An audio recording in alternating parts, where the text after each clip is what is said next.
Salam pemirsa Love Channel Medan dimanapun berada, kita kembali bersua, semoga pemirsa kabar baik dan sehat. God is good all the time. Kami sungguh sangat berterima kasih kami boleh menyapa pemirsa dari berbagai tempat di mana Love Channel Medan dapat terjangkau.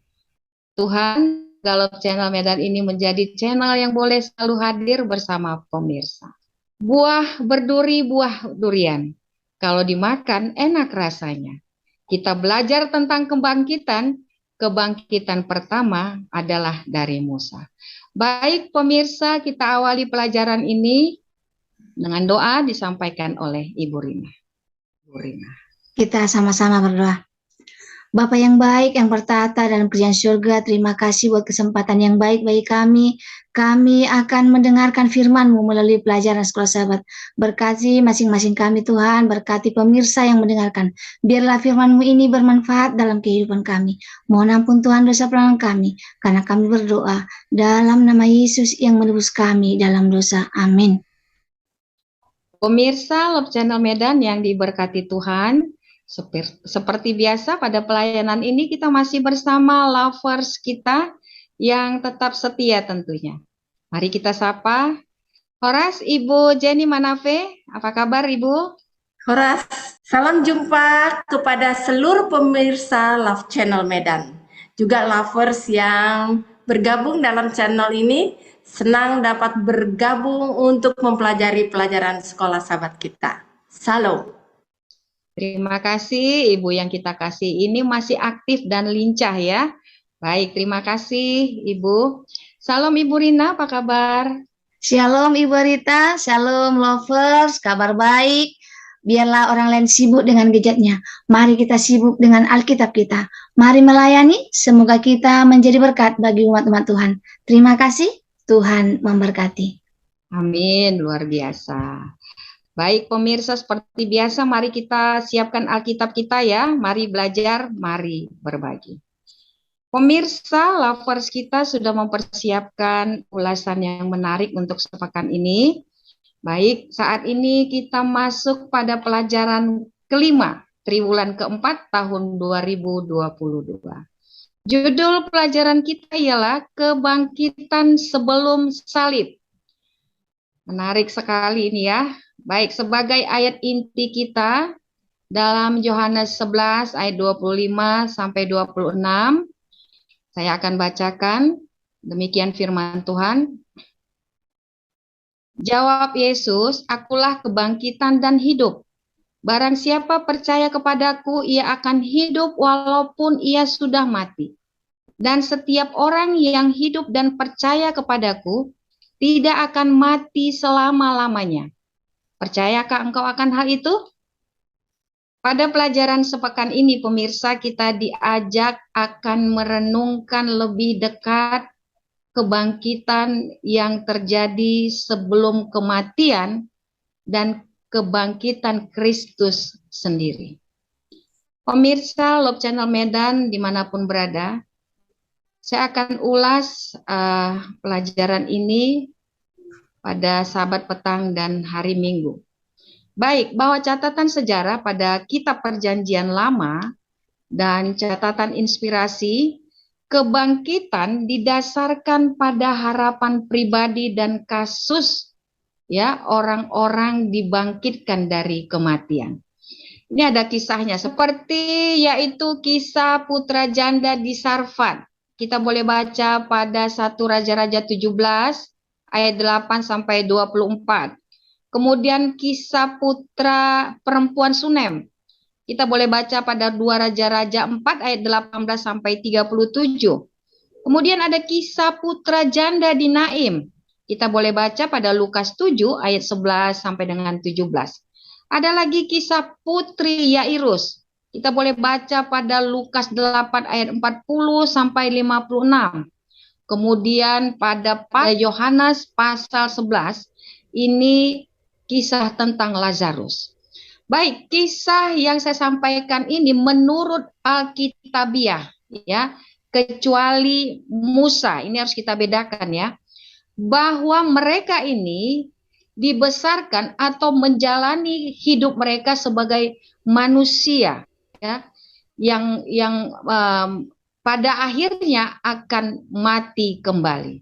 Artinya tidak ada satupun kehidupan yang dialami oleh yang saya sampaikan tadi ya, beberapa anak perempuan atau janda tadi, tidak ada satupun kehidupan setelah kematian kecuali Musa. Begitu ya pemirsa ya. Nah kalau Musa ini kan diangkat ke surga. Baik, saya akan ulas pelajaran hari Minggu tentang kebangkitan Musa. Pada pelajaran ini, bukti yang jelas tentang kebangkitan Musa kita boleh baca pada Lukas pasal 9 ayat 28 sampai 36. Namun saya boleh baca ya ayat 29 sampai 31 supaya kita paham tentang kebangkitan Musa. Perikopnya, Yesus dimuliakan di atas gunung. Ketika ia sedang berdoa, rupa wajahnya berubah dan pakaiannya menjadi putih berkilau-kilauan. Dan tampaklah 2 orang berbicara dengan dia, yaitu Musa dan Elia. Keduanya menampakkan diri dalam kemuliaan dan berbicara tentang tujuan kepergiannya yang akan digenapinya di Yerusalem. Itulah ya ketika Musa dibangkitkan. Lalu mari kita baca pada Ulangan 34 ayat 5 sampai 7. Baik, kitab ini memberitahu kepada kita ya kisah Musa ya. Musa meninggal pada usia 120 tahun ya, dan Tuhan menguburkannya di tempat tersembunyi di sebuah lembah di tanah Moab ya. Jadi Musa pada waktu itu tidak tinggal lama di dalam kubur. Bahwa Musa ya dikatakan di situ Kristus dan para malaikat yang telah menguburkan Musa turun dari surga untuk membangkitkan orang suci yang tidur itu ya, membangkitkan Musa. Nah, itulah untuk pertama kali Kristus segera memberikan hidup kepada orang yang sudah mati, yaitu Musa. Nah, ya. Jadi yang berdialog tadi yang di awal tadi saya sampaikan, yang 2 orang itu yaitu Musa dan Elia. Artinya bahwa yang naik ke surga itu bukan roh, karena kita tahu bahwa Elia hidup-hidup diangkat ke surga ya. Demikian ulasan tentang sampai dengan pelajaran hari Minggu. Kita akan mendengarkan lebih menarik lagi ya, akan disampaikan oleh Ibu Manafe pelajaran selanjutnya hari Senin dan hari Selasa. Ya. Silakan Ibu. Jadi terima kasih Ibu. Pelajaran hari Senin tentang 2 kasus perjanjian lama tentang kebangkitan. Atau 2 peristiwa dalam perjanjian lama di mana ada yang bangkit. Dalam Ibrani 11 ayat 35 mengatakan, ibu-ibu telah menerima kembali orang-orang yang telah mati sebab dibangkitkan. Nah, peristiwa yang pertama adalah tentang kemurtatan yang ada di Samaria, di mana raja yang jahat Ahab dan Isabel ya, di mana mereka itu karena penyembahan berhala timbullah kelaparan, kekeringan. Dan pada saat seperti itulah Elia ya menyembunyikan diri di sungai Kerit. Tapi sungai itu pun kering, sehingga dia harus pergi ke rumah seorang janda yang ada di Venesia atau Sarfat. Di situ dia bertemu dengan seorang janda yang sedang mengambil kayu untuk memasak masakan yang terakhir, dia dan anaknya. Elisa memohon untuk makan. Tapi anehnya perempuan ini walaupun cuma sedikit diberikannya roti itu kepada Elia. Dan tempat minyak dan tepung itu tidak pernah habis karena berkat Tuhan. Tetapi peristiwa malang terjadi. Mengapa? Anak laki-laki itu mati. Dia pergi kepada Elia, mohon untuk kebangkitan. Dan apa yang terjadi? Doa Elia didengar dan anak itu bangkit. Dan peristiwa yang lain adalah di Sunem ada sebuah kota kecil di Gunung Gilboa. Di tempat ini Elisa menolong janda miskin dengan mujizat sehingga janda ini mempunyai seorang anak. Dan pada saat mereka sedang panen, anak ini sudah agak besar, tiba-tiba dia berteriak, "Kepalaku, kepalaku." Dia sakit dan kemudian mati. Sangat menyedihkan. Dia pergi mencari Elisa. "Saya tidak minta engkau berikan, tetapi keadaan ini yang terjadi bagi saya." Elisa cepat-cepat pergi ke rumah perempuan ini dan membangkitkannya. Nah, kita lihat di sini bahwa Elisa yang dari Gunung Karmel itu memberikan pengharapan dan kebangkitan bagi anak laki-laki itu. Dia bangkit penuh dengan kesukaan bagi perempuan Sunem itu. Kita lihat di sini perempuan itu dengan latar belakang yang berbeda. Lihat, yang satu janda miskin, yang satu perempuan yang kaya. Tetapi mereka walaupun berbeda mempunyai iman dan harapan yang sama. Dan inilah yang membuat mengapa permohonan mereka dikabulkan, yaitu harapan dan iman.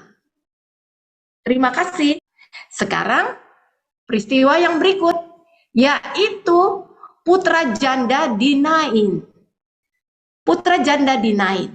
Sebagaimana biasanya Yesus berkeliling ke desa-desa, ke kota-kota untuk memberikan kesembuhan, pengharapan, kekuatan, mengajar, dan memberikan sukacita. Tempat Yesus hadir tidak ada tangisan. Tempat Yesus hadir tidak ada kesusahan. Tetapi saat ini rombongan yang panjang menangis. Termasuk seorang janda yang sakit hatinya, sedih hatinya. Anak satu-satunya mati pula. Yesus bilang, dia tidak mati. Dia hanya tidur. Mana mungkin tidur? Betul-betul mati. Tetapi Yesus mengatakan kepada anak itu, untuk apa? Bangkit. Dan anak itu bangkit. Jangan menangis. Yesus bilang, kehadiran Yesus memberikan sukacita, bahkan harapan kebangkitan. Nah, inilah peristiwa, 3 peristiwa di mana ada orang-orang yang bangkit sebelum Yesus dibangkitkan. Terima kasih. Baik, terima kasih Ibu Manafe ya. Jadi semakin jelas kisah tentang kebangkitan sebelum salib itu ya, Yesus sendiri disalib. Baik, kita akan mendengar ulasan yang lebih jauh lagi akan disampaikan oleh Ibu Rina. Silakan Ibu Rina. Baik pemirsa, kita sampai pada pelajaran hari Rabu. Anak perempuan Iarius. Putri Iarius berusia 12 tahun, terbaring sakit di rumah. Jadi ayahnya Iarius pergi untuk memohon kepadanya, untuk datang ke rumahnya, untuk menyembuhkan anaknya. Tetapi sebelum mereka sampai di sana, seseorang telah memberikan kabar sedih. Anakmu sudah mati. Apa perlunya lagi kamu menyusahkan guru? Maksudnya Yesus. Kemudian Yesus berkata kepada ayah yang berduka itu, jangan takut, percaya saja. Kita boleh baca Alkitab kita, Markus 5 ayat 36. Memang saat itu yang bisa dilakukan Iarius hanya percaya sepenuhnya kepada Tuhan.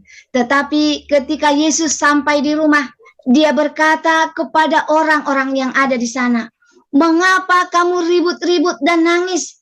Anak ini tidak mati, tetapi tidur." Mereka yang tinggal di sana mengolok-olok Yesus, yang mereka tahu anak itu sudah mati. Mereka tidak mengerti kata-kata Yesus metaforanya yang menghibur, di mana tidur mengartikan mati, yang dapat dibangunkan oleh Yesus sendiri sebagai pemberi kehidupan. Setelah kebangkitan gadis itu, mereka melihatnya dengan sangat takjub. Kita boleh baca Alkitab kita, Markus 5 ayat 42. Apalagi saat itu kematian adalah final yang tidak dapat dirubah, tetapi Yesus dapat membangkitkan anak Yairus yang sudah mati. Ini adalah salah satu kebangkitan sebelum salib. Pemirsa, ini adalah kabar baik bagi kita. Sesuai janji Yesus, setelah ia datang yang kedua, semua orang yang percaya akan dibangkitkan. Jangan takut, percaya saja. Baik, kita akan lanjutkan pelajaran kita pada hari Kamis. Lazarus. Yesus menggunakan metafora untuk tidur dalam kematian. Yesus berkata, "Teman kita Lazarus telah tidur. Aku akan pergi ke sana untuk membangunkannya." Kita boleh baca Alkitab kita, Yohanes 11 ayat 11. Ketika Yesus sudah sampai di Betania, Lazarus itu sudah mati 4 hari. Tubuhnya sudah mulai membusuk dan bau. Dan ketika Yesus mau memberitahu Marta bahwa saudaramu itu akan bangkit dari antara orang-orang mati, dia sedang menegaskan kembali kepercayaan pada kebangkitan yang terakhir. Lalu Yesus berkata, "Barang siapa percaya kepadaku, ia akan hidup walaupun dia sudah mati. Dan setiap orang yang hidup dan percaya kepadaku tidak akan mati selama-lamanya." Dan Yesus menambahkannya lagi, "Jika engkau percaya, engkau akan melihat kemuliaan Allah." Dan pada saat itu Marta percaya, dan dia melihat kemuliaan Tuhan dalam kebangkitan saudaranya Lazarus. Alkitab mengatakan bahwa oleh firman Allah kehidupan diciptakan. Mazmur 33 ayat 6. Dan oleh firman-Nya kehidupan dapat diciptakannya lagi. Seperti dalam kasus Lazarus, setelah Yesus berdoa singkat dan Yesus berkata, "Lazarus, keluarlah." Dan saat itu orang-orang melihat kuasa Allah yang memberikan kehidupan kepada Lazarus. Kuasa yang sama ketika Tuhan membuat dunia ini, dan kuasa yang sama pada akhir zaman akan menghidupkan kembali orang-orang mati dalam kebangkitan. Dengan membangkitkan Lazarus, Yesus membuktikan bahwa ia memiliki kuasa untuk mengalahkan maut. Mungkin saat ini saya mau bertanya kepada saudara, percayakah saudara akan janji Tuhan? Sebagai anak-anak Tuhan, kita harus percaya. Kenapa? Karena hanya orang yang percaya yang dapat melihat kemuliaan Allah. Terima kasih Ibu Rita. Terima kasih ya Ibu Rina ya. Dari pelajaran yang sudah disampaikan, memang kita harus percaya karena kita sudah mendengar kasus atau kisah-kisah bagaimana anak-anak Tuhan oleh karena kuasa Allah ya, mereka diberikan lagi kehidupan ya. Baik, terima kasih ya atas ulasan. Namun kita akan mendengarkan kesimpulan yang kita akan dengarkan dari Ibu Manafi. Sebagai kesimpulan, kita kembali kepada ayat hafalan kita. Dalam Yohanes 11 ayat 25. "Akulah kebangkitan dan hidup. Barang siapa percaya kepadaku, ia akan hidup walaupun sudah mati." Kata-kata ini adalah suatu janji yang pasti, ya. Janji yang pasti untuk orang-orang yang percaya kepada Tuhan. Nah, sebagaimana pengalaman-pengalaman dari kebangkitan orang-orang sebelum Yesus dibangkitkan dalam perjanjian lama, bahkan perjanjian baru. Pengalaman-pengalaman ini membuktikan bahwa orang yang mati bisa hidup kembali. Karena apa? Yesus yang mengatakan. Sebab Yesus itu sendiri kebangkitan. Jadi satu yang pasti kita akan alami. Kita akan bangkit kembali kalau kita mati di dalam Yesus. Dia tidak pernah membedakan orang. Siapa dia? Latar belakang apa dia? Sosial bagaimana dia? Yesus tidak membedakan. Yang penting percaya saja. Dan kalau bersama dengan Yesus, tidak ada tangis dan air mata. Tidak ada kebangkitan yang mengecewakan, mati lagi. Tidak. Bangkit selamanya.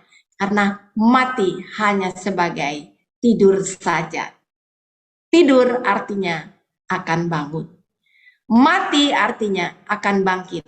Karena Yesus adalah kebangkitan itu sendiri. Amin. Satu lagi yang perlu kita ingat. Musa merupakan lambang. Ya, lambang di mana orang yang sudah mati dapat dibangkitkan kembali dan masuk dalam kerajaan surga. Mudah-mudahan kita turut bersama-sama dalam kebangkitan pertama untuk hidup kekal dalam kerajaan surga. Baik, terima kasih lovers. Luar biasa ulasannya pemirsa Love Channel Medan yang berbahagia. Kita sungguh sangat bersukacita dan sudah mendapatkan pelajaran yang indah tentang kebangkitan sebelum salib. Kisah ini menceritakan tentang kuasa Allah terhadap umat-umatnya yang sudah diberikan kehidupan, ya, secara fisik mati kembali, namun Musa yang disampaikan tidur tapi dibangkitkan dan diangkat ke surga. Ya, jadi sudah jelas ya pemirsa ya. Semoga ulasan ini boleh menambah satu pelajaran yang indah dan kami berharap biarlah pelajaran ini boleh kita bagikan kepada sahabat-sahabat kita, keluarga kita, saudara-saudara kita, teman kita dimanapun berada. Sehingga pekabaran ini semakin sampai kepada umat-umat Tuhan yang rindu akan mendengarkan kabar kebenaran. Sekali lagi kami sampaikan terima kasih dan kita akan tutup rangkaian pelajaran sepekan ini dan doa akan disampaikan oleh Ibu Manafi. Marilah kita berdoa. Allah yang pengasih dalam kerajaan surga, Allah yang mengetahui kehidupan kami yang fana, yang tidak ada artinya. Namun kasih sayang-Mu ya Tuhan, kasih sayang Kalvari, memberikan harapan dan jaminan bahwa walaupun kami sudah mati atau akan mati, dan suatu kuasa akan diberikan bagi kami untuk bangkit kembali. Karena Yesus telah mengalahkan maut, dan jaminan bagi mereka yang mati untuk hidup bersama-sama dengan Yesus. Tolonglah kami Tuhan untuk percaya kepadamu. Dan ingatlah kami Tuhan, apabila Engkau datang, panggillah nama kami menjadi pewaris kerajaan surga. Dalam nama Yesus, kami berdoa untuk semua pemirsa, juga semua Lover Channel. Dalam nama Yesus, amin. Amin, terima kasih Ibu Jenny Manafe. Sekali lagi lovers, terima kasih Ibu Rina, Ibu Manafe, dan terima kasih kepada seluruh pemirsa Love Channel Medan dimanapun berada. Kita akan bertemu kembali sepekan mendatang dengan tentunya pelajaran yang menarik untuk kita pelajari. Sampai di sini pertemuan kita, salam. Shalom. Salam, sampai jumpa. Sampai jumpa.